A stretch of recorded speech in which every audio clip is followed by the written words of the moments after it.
Jokisha Brown was born on July 2nd, 1980 in Jacksonville, Florida, and was the oldest daughter out of 9 children. She was an actress and a model, and best known for her leading role in the movie Queen Pen.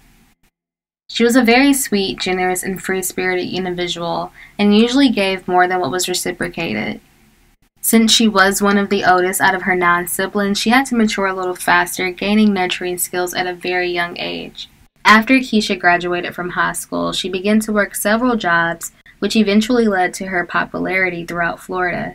In 1998, Kisha gave birth to her only child, Jack, and things in her life was going really great until she lost her brother in 2000. They were extremely close, being that they were only 11 months apart. Although his passing was devastating, it did bring the rest of the family closer. As a model and actress, Kisha flourished and found early success and became known as Dynasty. As the years went by, Kisha continued to grow and eventually outgrew Florida.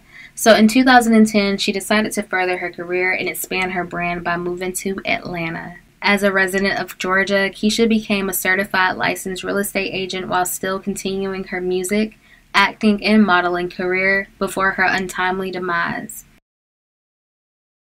The last year of Kisha's life was hard. In March 2016, she lost her younger brother Marlon, who was gunned down in Jacksonville, Florida, at a strip club in the parking lot.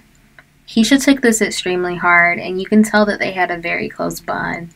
A month later, Kisha and her 17-year-old son at the time encountered a home invasion.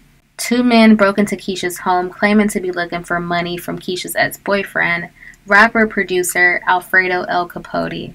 One of the intruders tied Jack up in the room and threatened to kill Kisha if he called for help. The other man in the room with Kisha held her hostage, then drove her to a hotel where he violated her.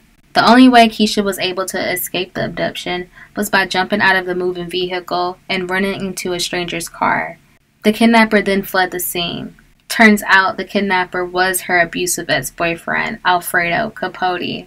Alfredo set up the kidnapping to seem like it was a home invasion. Now, there's not a lot of details about their failed relationship or the longevity of it, but Kisha told close ones that she feared for her life. And it is possible that if Kisha would have never survived to tell the police what actually happened during the kidnapping or home invasion, the police may not have ever known about his involvement. After the incident, Alfredo went on the run and no one knew of his whereabouts. On the night of July 1st, 2016, Kisha sat in her car in the parking lot of an Atlanta strip mall after just getting her makeup done. Her birthday was just in a few hours and she was preparing to go out to celebrate. While sitting in her vehicle, an unknown man walked up to the passenger window and aimed fire. Kisha was shot multiple times and passed away at the scene, while the unknown man ran away on foot. Her family and friends immediately felt that Alfredo was the man behind the gun, and he is named a person of interest. However, Alfredo was on the run until 2017, but he was arrested in another state for unrelated charges. Authorities have not stated whether he's a suspect or not. May Kisha Brown rest in peace. It's tough, but I'm holding on. Tough and right now unbearable to deal with, says the mother of Jokisha Brown. It's been only days since her daughter was shot and killed in Atlanta while sitting inside of her car. Whoever did this to Jokisha could find me, could find some of my family members.